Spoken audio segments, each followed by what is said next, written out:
In our previous lecture, we learnt about motion of a car on a banked road, and we got expression as Vmax is equals to root over Rg multiplied by tan theta plus nu s divided by 1 minus nu s tan theta. And if nu s is 0, then you get Vmax is equals to Rg tan theta. So in this lecture we'll be discussing about bending of cyclist.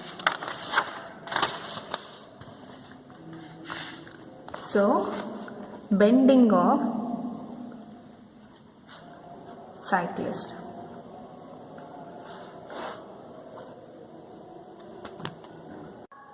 So if you have ever observed a cyclist riding a bicycle on the banked road or a level road. So in order to take a safe turn on level road, so the cyclist has to bend a little from his vertical position. So level road ಮೇಲೆ cyclist ಹೊಂಟಾಗ so safe turn ತಗೋಬೇಕಂದಾಗ ಅವ ಏನು ಮಾಡ್ತಾನೆ, so vertical position ಅವನ ಪೊಸಿಷನ್ಲಿಂದ so he will bend ಲೈಟಾಗಿ bend ಆಗ್ತಾನೆ such that he can have the safe turn in the curved surfaces or road. So when this person cyclist bends, this component of normal reaction along the horizontal provides the necessary centripetal force.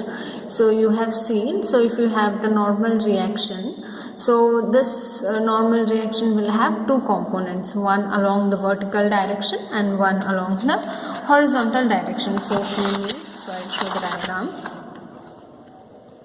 So here you have the normal reaction and you have one component along vertical direction, one component along horizontal direction. So in case of cyclist, so the horizontal component of normal reaction will provide necessary centripetal force.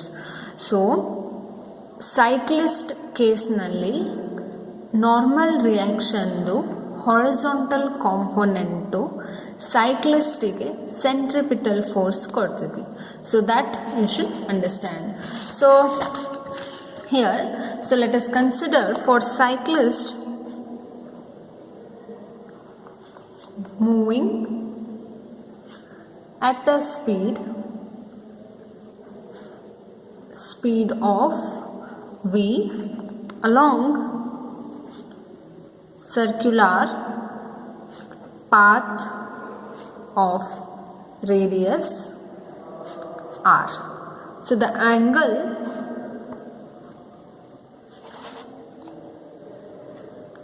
theta through he has to bend from the vertical is given by,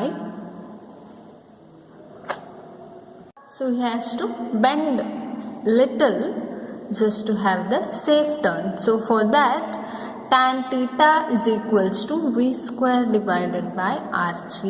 So if you need only theta, then tan inverse of v square by rg. So theta is what? Angle. So in actual practice, this value of theta will be slightly less than this value because friction also will contribute towards the centripetal force. Here again a centripetal force is followed by the frictional force, so that in that case this theta will be slightly lesser. So theta is equals to tan inverse v square by rg. So next what you have is solving problems in mechanics.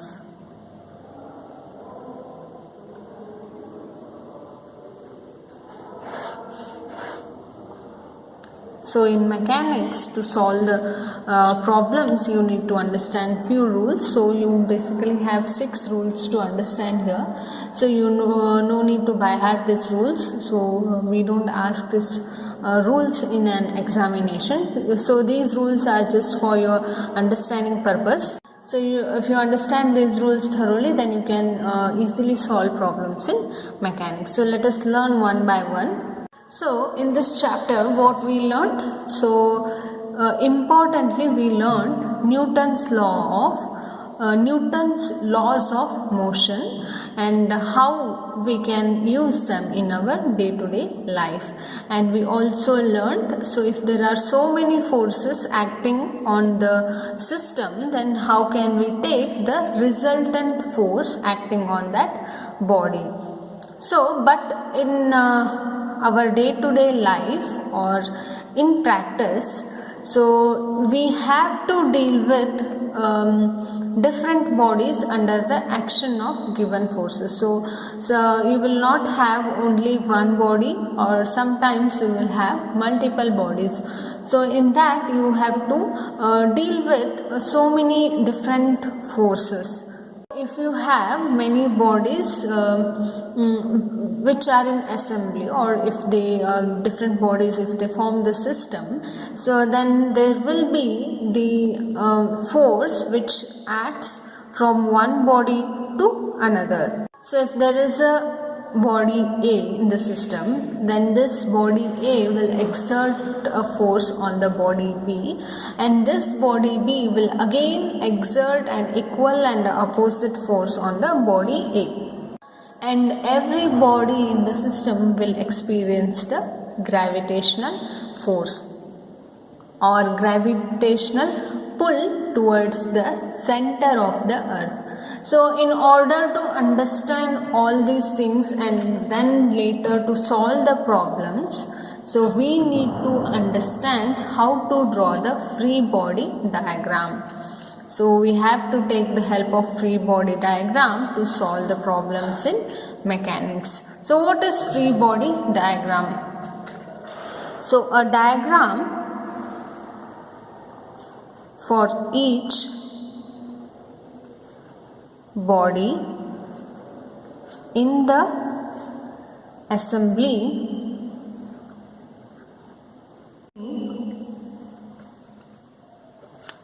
all external forces acting on it is called the free body diagram.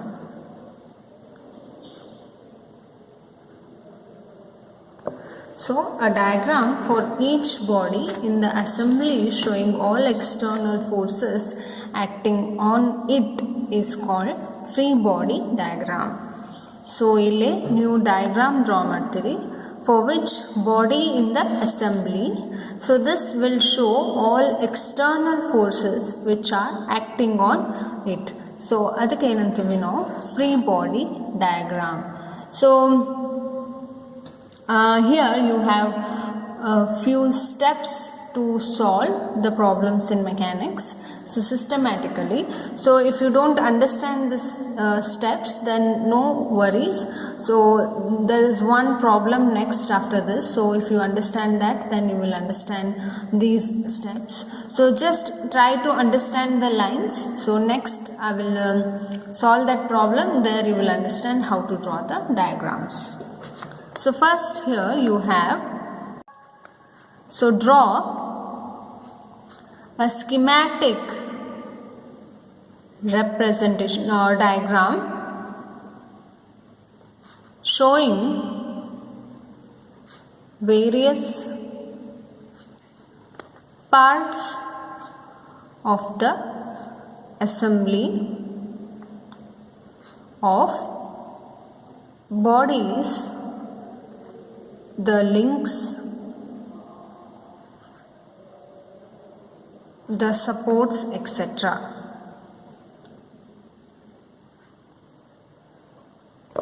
So here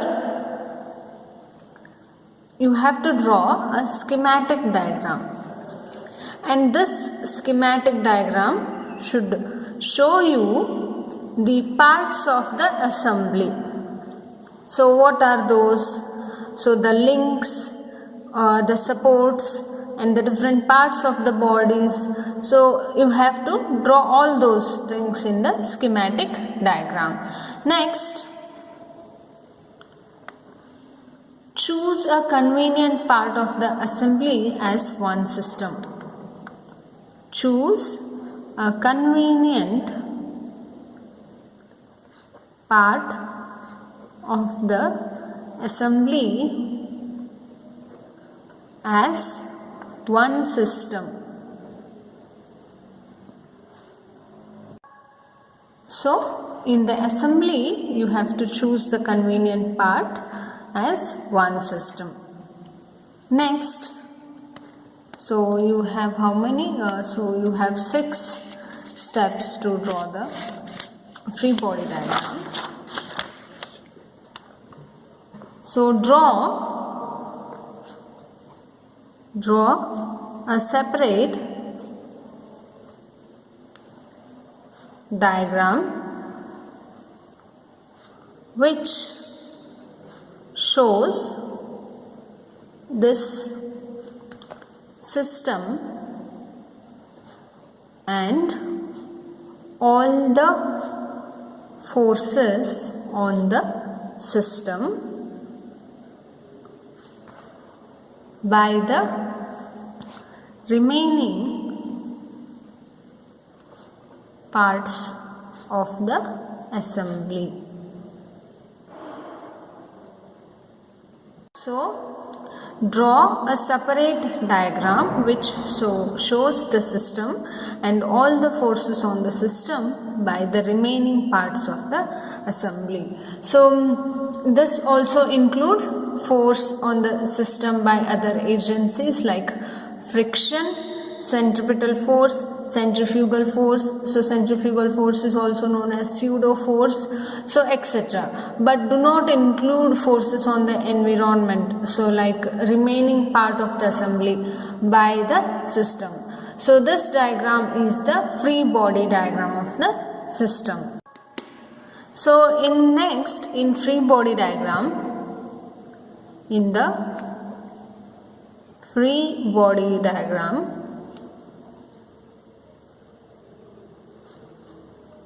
include information about the forces like their magnitudes and direction, so that are known, and identify the unknowns to be determined.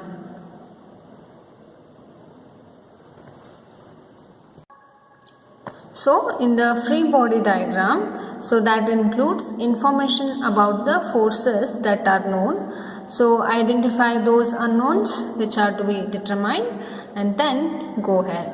So fifth,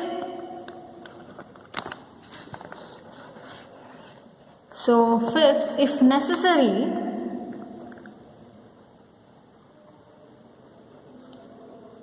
follow the same procedure for another choice of the system. So in doing so what you will understand, use Newton's third law, that is, so if free body diagram of A, so the force on A due to B is F, then the free body diagram of B, the force on B due to A should be as minus F. So I'll write here. So that is, so if in the free body diagram of A. So of A. So force on A is due to B can be written as F. So the force on A due to B is F. Now, so in the free body diagram of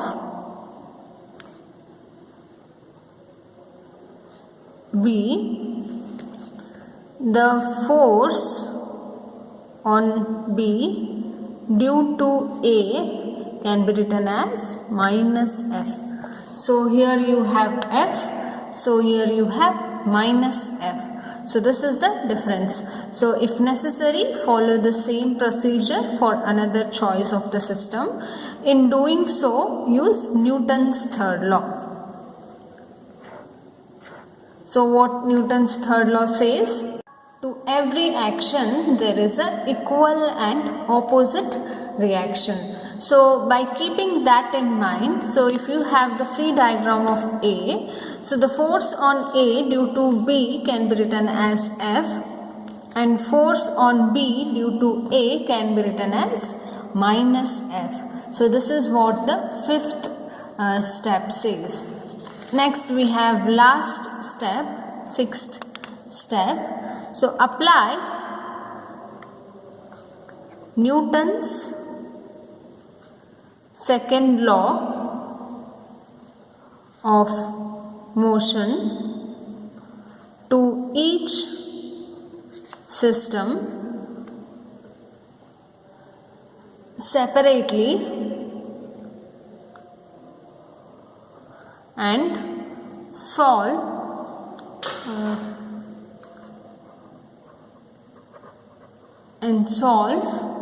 the resulting equations for unknown quantities.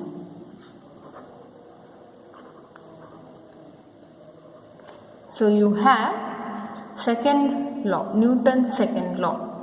What does Newton's second law says? The rate of change of momentum will give you the force. So apply Newton's second law of motion to each system separately and then solve the resulting equation for unknown quantities. So in first system, if A is unknown and if in second system B is unknown, then you can use Newton's second law of motion to solve the unknowns like A and B and get the values for them. So these are the steps you should understand to solve the problems in mechanics.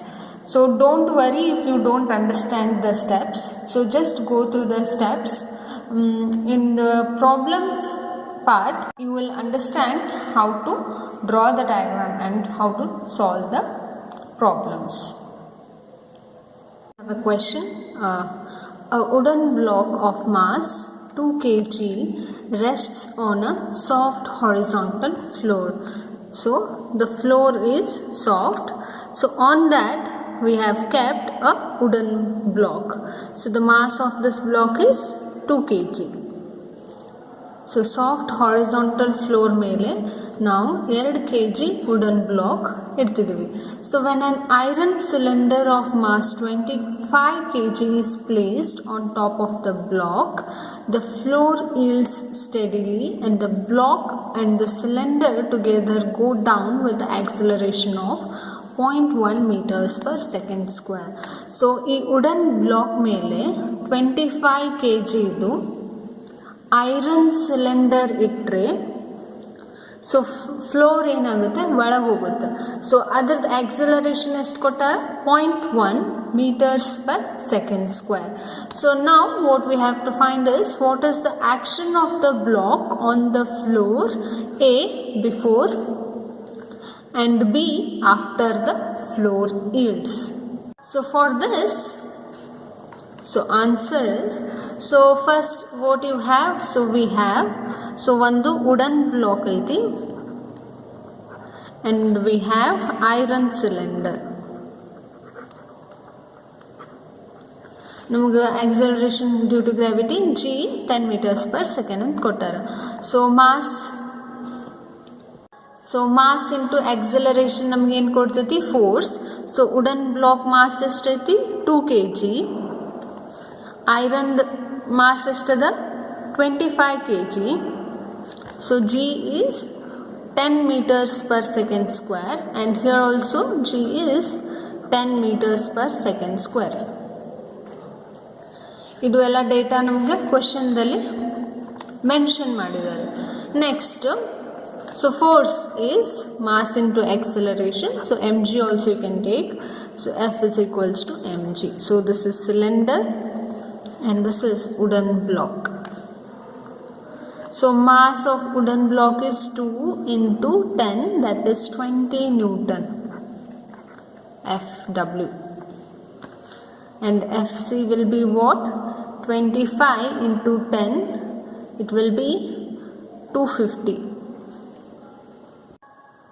Newton. Next, this first block, so wooden block at rest on the floor. So you have soft horizontal floor, so this floor is soft. So on this floor what we have kept is, so we have kept the 2 kg wooden block. So this is wooden block. Clear? So on this wooden block, how many forces are there? So if you take this as wooden block, then you will have normal force N and you will have F, which is downward 20 Newton. So free body diagram for the wooden block. So this is the free body diagram for wooden block. So normal force is vertically upwards and force due to this wooden block is vertically downwards. So this force of gravitational attraction by the earth is equals to how much? 20 Newton, and the normal force is N and it is this normal force is vertically upward. So by first law, net force on this block is 0 because this N is balancing this 20 Newton. So if this N balances 20 Newton and if net force is 0,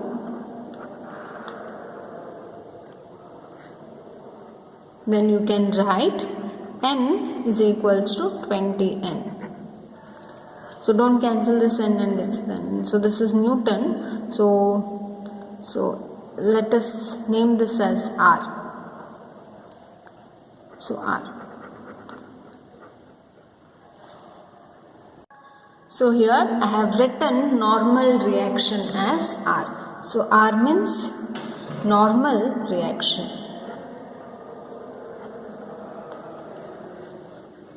R is equals to 20 Newton because this R is balancing this 20 Newton. So using third law also you can say that this block is exerting the force on the floor and this floor will in turn exerts a force upwards. So the force by wooden block on floor, if it is 20N, so the force by this floor on wooden block will be minus 21. Next, so this is for first wooden block. So we have found and we have drawn the free body diagram for the wooden block. So this is free body diagram for block. Next, we have to draw the free body diagram for the block when there is a cylinder on top of it. So first you will have the floor soft horizontal floor. So on this floor you have a wooden block. So on top of this we have 25 kgs of iron cylinder. So when you keep this cylinder on wooden block, so this horizontal surface will come down with an acceleration of 0.1 meters per second square. So this system will also come down. So here you will have the wooden block and here you will have the cylinder. So if floor goes down, so system will also moves down. So the acceleration is given as 0.1 meters per second square. So now for this free diagram will be, so this is wooden block and this is cylinder. So there will be normal reaction R and there will be the force which is 270 Newton and that will be downwards. So why 270 Newton? So if you observe here, so we have wooden block plus iron cylinder. So force for this wooden block is 20 Newton and force for this iron cylinder is 250 Newton. If you add this to 250 plus 20, then you get 270 Newton. So the system of block plus cylinder accelerates downwards with the acceleration 0.1 meters per second square. So the free body diagram for the system shows two forces on the system. So the force due to gravity on the floor and the normal force R prime. So let us write this as R prime because we have written R here. So this is free body diagram.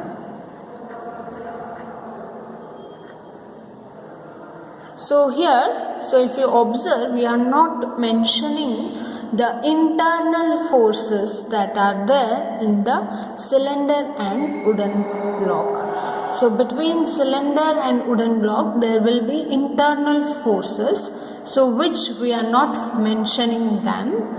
So by applying the second law for the system, then we get 270 minus R prime will be equals to 27 into 0.1. So why this is 27? Again, if you go here, so mass for wooden block is 2 kg, mass for iron cylinder is 25 kg, overall mass will be 27 kg, and acceleration here we have 0.1 meter per second square. So force is what? Mass into acceleration. So here we have the difference of these two, R prime and 270 Newton. So then what you will get, R prime will be equals to 267.3 Newton. So by the third law, so the action of the system on the floor is equals to 267.3 newtons vertically downwards. So what is this? By third law, the action of system on the floor is equals to 267.3 newtons vertically downwards. So this is what the free body diagram and the diagram. So hope you all have understood this problem and how we draw the free body diagram. Here you can also find the action reaction pair. So if force by wooden block on floor is action, then the force by floor on wooden block will be reaction, and that will be in opposite direction. So similar pattern appears here. So the force by this overall system on the floor will be action, and the force due to this flow on the system will be reaction, and these two forces will have same magnitude but opposite direction, and the two different forces will act on two different bodies, so hence they will never get cancelled. So this is all about the solving problems in mechanics. So this is the first problem that we have solved to understand how to draw the free body diagram of the given system. So here we have drawn the free body diagram for the wooden block, and this is the free body diagram for the cylinder and wooden block together. And one more thing to understand here is, so we are not considering the internal forces that are acting between the cylinder and the wooden block. So we are not considering the internal forces. So this is all about the free body diagram. So in the next class, I will be discussing the problems related to the chapter laws of motion. Now from next class we will look for few problems. So basically I'll try to solve nearly 20 problems if possible. So if I get 20 problems, I will solve 20 problems on this chapter. So here ends the chapter.